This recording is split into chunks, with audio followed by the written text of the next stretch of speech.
Australian Open chief Craig Tiley has spoken out after claims were made that the event could be moved to China. Limited crowds allowed at Melbourne Park accompanied by the costs of COVID restrictions and player quarantine resulted in Tennis Australia exhausting its £45 million $80 million cash reserves in the 15 months around the delayed 2021 Australian Open. The last two Australian Open tournaments have been held in front of limited crowds, resulting in talks to move last year's event to Sydney where restrictions would have allowed bigger crowds. Tiley also admitted there has been previous interest to move the event to China. Tiley told the Herald Sun, "There was a period back in 2010 when there was significant interest from Sydney and significant interest from Shanghai.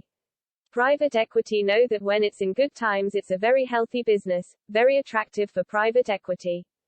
So there was quite a bit of interest." Following the initial interest from China, the Australian Open signed a contract for the event to be held in Melbourne until 2046.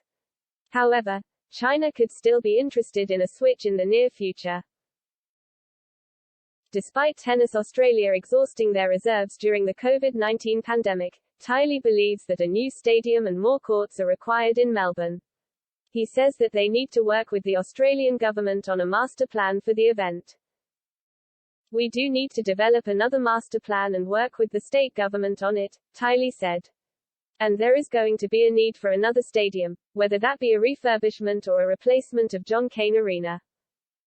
There will be a need for more courts, as the event grows onto a 3-week event." Rafael Nadal will bid to defend his title when the Australian Open begins on January 16, but the Spaniard might have to fend off Novak Djokovic. Djokovic was deported on the eve of last year's tournament due to being unvaccinated from COVID-19. Tiley previously revealed that he and Djokovic have discussed a potentially negative reception from the Australian public towards the Serbian at next month's event.